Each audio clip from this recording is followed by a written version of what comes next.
Mímesis. La palabra mímesis, que proviene del griego mimo, viene a significar imitación, mientras que mimo más el sufijo sis viene a significar formación, impulso o conversión. El término mímesis o imitación ha existido desde la antigüedad, pero su significado ha ido variando a través de la historia.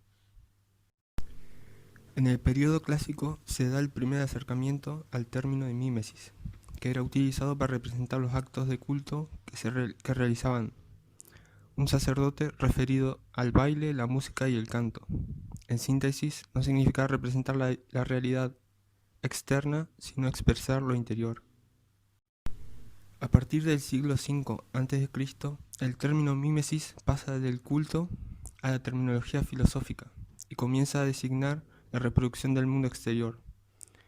Hubo dos acepciones distintas. La primera fue la imitación del funcionamiento de las cosas y la segunda, la imitación de las apariencias de las cosas.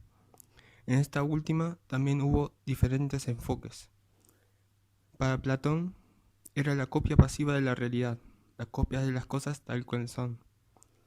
Para Aristóteles era la copia con un libre enfoque de la realidad, presentar las cosas más o menos bellas de lo que son, siempre que se limite a las características esenciales como podrían o deberían ser. En el periodo griego clásico utilizó 4 conceptos diferentes de mímesis: el concepto ritualista o de expresión, el proceso de la imitación de los procedimientos de la naturaleza, el concepto platónico de copia de la realidad y el concepto aristotélico de la libre creación de una obra de arte basada en la naturaleza. El periodo romano continuó con estas mismas acepciones.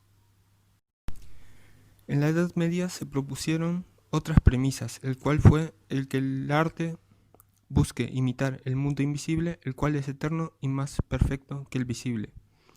Si se limita el arte al mundo visible, que busque entonces en ese mundo las huellas de la belleza eterna, y este objetivo puede alcanzarse mejor utilizando símbolos que representan directamente la realidad. En el Renacimiento, la imitación volvió de nuevo a un concepto básico de la teoría del arte.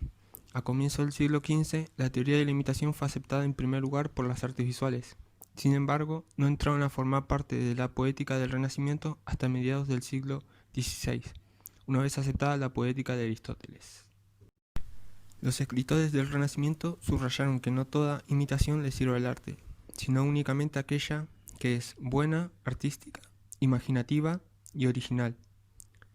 Se sostenía que la naturaleza debía imitarse no como es, sino como podría o debería ser.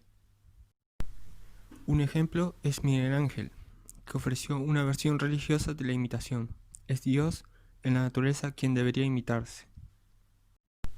Muchos escritores renacentistas y barrocos llegaron a la conclusión del sinsentido de aferrarse a la vieja teoría en lugar de producir una nueva, siendo que el término imitatio fue sustituyéndose por el de invetio. Esta nueva idea sugería que el arte podría ser más perfecto que el objeto que imita, es decir, la naturaleza.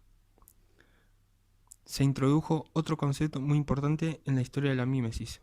El objeto de la imitación no debería ser solo la naturaleza, sino también y ante todo aquellos quienes fueron sus mejores imitadores, los antiguos. El tema de imitar a los antiguos apareció ya en el siglo XV, siendo ya a finales del siglo XVII sustituido casi totalmente la idea de imitar la naturaleza. Este fue el mayor cambio de la historia del concepto de imitación.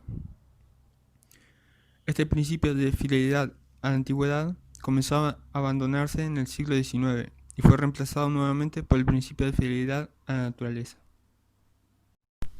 En el siglo XIX, ya sea por la filosofía idealista o por el romanticismo, la teoría de la imitación no pasó por un momento favorable. En este periodo surgieron dos ideas contrapuestas que se enfrentaban a mediados del siglo XIX. La primera idea sostenía que la realidad carece de los requisitos para ser bello, y el arte la provee de ello. La segunda idea sostenía que el arte no tiene los medios apropiados para conseguir este objetivo, y por lo tanto puede confiar únicamente en la realidad.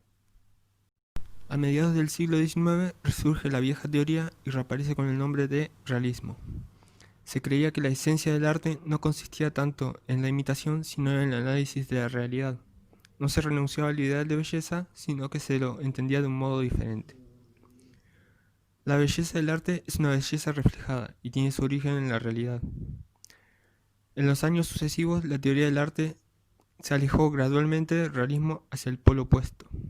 Los impresionistas, que constituyeron la próxima etapa en las artes visuales del siglo XIX, si bien sentían una inclinación realista, se inclinaban por una realidad evanescente y subjetiva. Si bien consideraban que el artista debía someterse a la realidad, no debía hacerlo pasivamente, sino poniendo acentos. Así el artista debía acentuar la realidad y por lo tanto interpretarla, integrarla y profundizarla.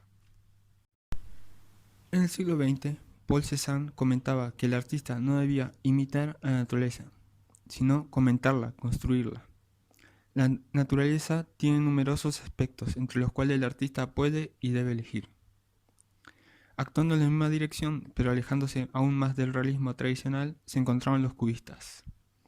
Según ellos, la representación óptica del mundo es una representación deformada que debía rectificarse mediante una operación mental.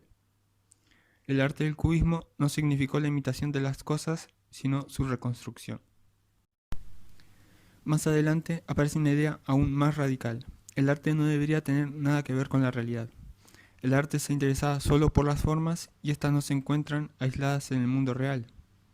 En esta sintonía se han movido todas las vanguardias históricas posteriores.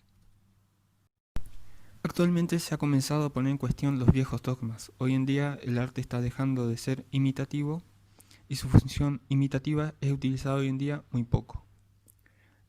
La palabra imitación o mímesis se inclina por reconocer la imitación en el sentido original, el mimético expresivo. Ya no se acepta tanto la idea de que lo propio del arte sea imitar a la naturaleza y las cosas existen porque las vemos y la forma en que las vemos depende de las artes que han ejercido influencia en nosotros.